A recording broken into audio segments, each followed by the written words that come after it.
my first movie review of 2021. Hopefully this year is going to be a lot better than last year with the vaccine and that, and hopefully COVID being kicked up the arse and told to fuck off.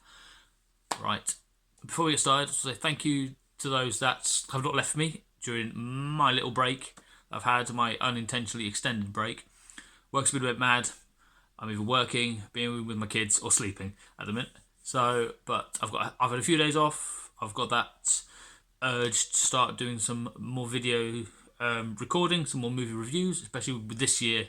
All the movies I meant to be coming out last year having pushed back to this year and next year, so quite excited for all the content that I'll hopefully be able to do with all the movies that I really want to see, but they're not out yet. It's not fair.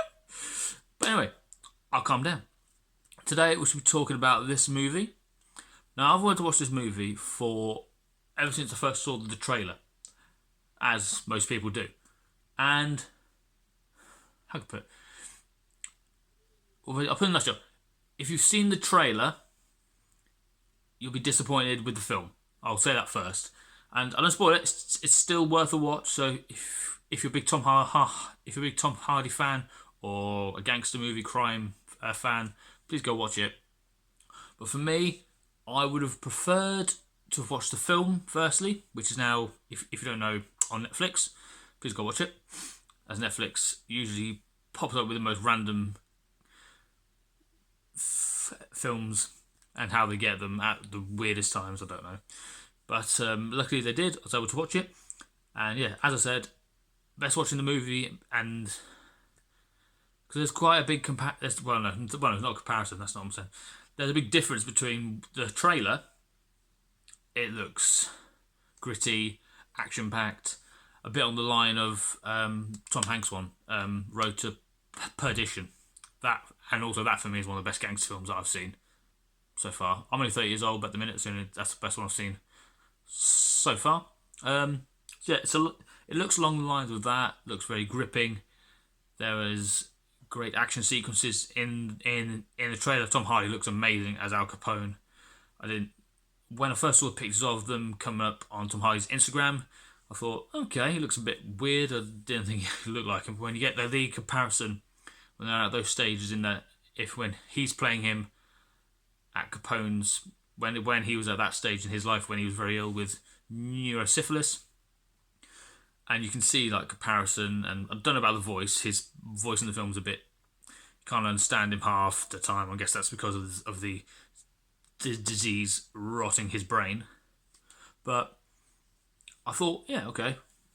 But as I said, the movie is a bit of a letdown, unfortunately. If you've seen the trailer first, I was expecting a lot more. If you haven't seen the film, it's about Al Capone, the famous gangster from the 1920s and 1930s. And in the movie, you're basically watching him through the last year of his life after he's been released from jail. And as I said, he's got neurosyphilis, which he gets which he contracts. He's in jail. He starts receiving treatment, but by then it's too late. It's already got a hold of his brain. Starts getting hallucinations, seeing things that aren't there, basically, and it's driving him mad and rotting his brain. Which, for anyone that can get that in real life as well, to see going a lot diseases like that, like dementia and Alzheimer's, it's a fucking horrible thing. At least now, in at least now in the 21st century, they can actually deal with them, bring down the effects and try and maintain or manage the symptoms. Back then, God knows what they would have done. They would just been left to rot like Al Capone was. But anyway, back to the film. Bit of a letdown. It's about the last year of his life. He's under house arrest in Florida in his big mansion, basically, and he's running out of money. He's having to sell all his paintings and artwork and his statues outside, and you just watch him slowly degrade, and his mental faculties just go. He stops remembering his family, that he has of people he's killed, and actions he's done in the past life. And that's the thing as well. You kind of get in it. Well, what was I say? Take two. You see in the film is that if you're in a scene and you're quite enjoying it, it'll then cut to him again like it was at the start of that scene. So the editing isn't, I wouldn't say smooth.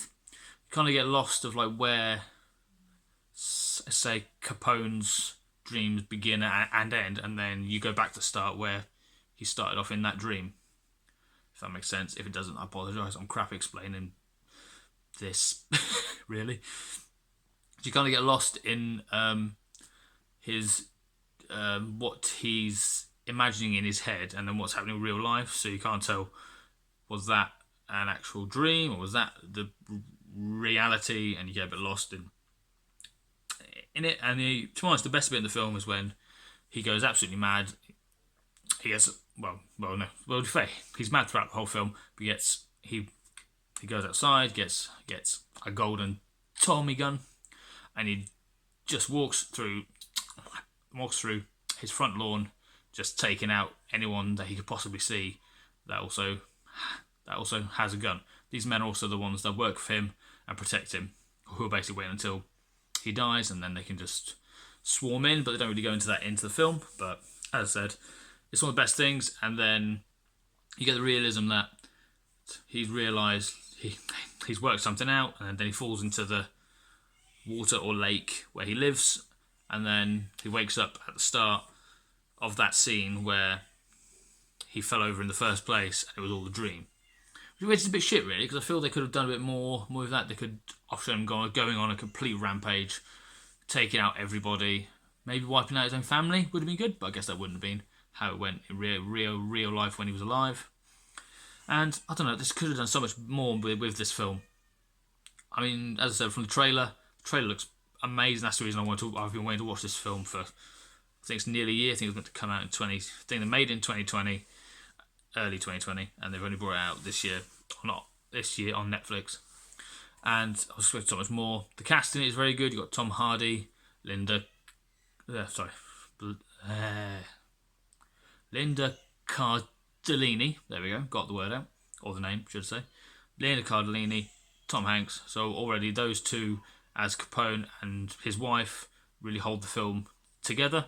You have Matt Dillon as well, who's known for more his comedy films, but lately he's been doing more dramatic roles. He's in it. The other actors, unfortunately, I don't really recognise or know the names of that well, so if you're not sure, then go look the movie up on Wikipedia or Netflix, and all the cast names and pictures will be on there. Will be there for you.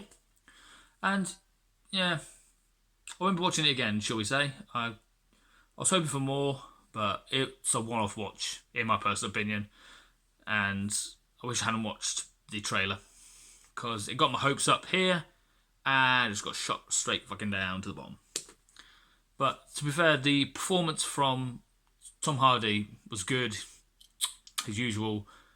I'd just say method act. If he did method acting with this role, I doubt he did, but if he did, it'd be quite disturbing to see him do that. But he plays the role quite well.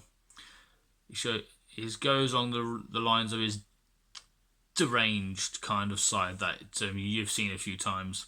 Some of his other work, but completely different to what he's done before. The prosthetics and the makeup that they wears and goes through, and you see him slowly degrade physically. The sores in his face get worse, and things like that. And it's a very good performance from him. I think the writing and the writing was good, but I think the directing from Josh Trank, who also wrote the film. I feel the directing and the editing kind of ruined it for me. It's very bland. Could have been better. I think they could have. I'll put it this way: there's a scene in it, and it's in one of his hallucinations or dreams, where he's in the bathroom, looks in the big mirror, and he sees the younger version of himself from say when he was in his late early 20s before he got arrested, and he looks strong, powerful, a big bloke, menacing. If they had brought in a few more scenes like that when he was in that stage of his life, him playing him and being more brutal and seeing that brutal side of him, I think it could have rescued this film. But apart from that, unfortunately, you only see the younger him for like 5 or 10 seconds in a reflection, and then that's it really. And then you keep seeing this boy with a balloon. You don't know if that's him as a young kid leading him along his journey towards his eventual death, or it was one of his other kids who doesn't talk to. It doesn't really explain with it. It just goes, here's all this stuff, you go work it out, go watch the film, bye bye. So things like that. It doesn't really go well for me, so that's why I didn't really enjoy it. I know the name of my channel is My Favourite Movies Reviewed. It's basically I still did this review because I was misled by the trailer, and from the trailer I thought this is going to be one of the best films I've ever seen, one of his best acting performances and roles. I'm going to absolutely love it. So I was like, yes, when this comes out, even if it's maybe slightly bad but mostly good, I'm still going to do a review. Unfortunately it backfired, but I'm still going to do the review on it because it did let me down. I must not have expecting so much more from this movie. And so yeah, this is why it's still on the channel.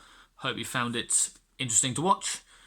It's been quite fun to be able to, especially speech-wise, I've not been doing very well with my stutter, but to be able to speak freely like this for a change and not have any format after so long, it's been quite nice and enjoyable, and it's got me the bug back to be doing more of this for all of you guys. That's it, everybody. Thank you very much for watching. Hope you enjoyed the review. As I said, go watch the film first and then watch the trailer, and you'll see the comparison, and you may see the big letdown that I certainly felt, and hope you enjoy them, and hope you enjoy it in your own little way. Thank you much for watching. If you have liked my content and you want to support me further, then go click subscribe, leave a like, leave a comment, all that lovely stuff would be absolutely amazing. And if you want to follow me on Instagram, I am at My Favourite Movies Reviewed. I'll pop it down here somewhere. And thank you much for watching. I'll see you next time, guys. Oh, and also, I will be having another video coming out for my vlog. It's about specifically my stutter and how it's affecting me at the minute, especially my jaw. It's absolutely killing me. So that content will be coming out hopefully shortly after this review. And I'll see you next time, guys. Please stay tuned. Bye bye.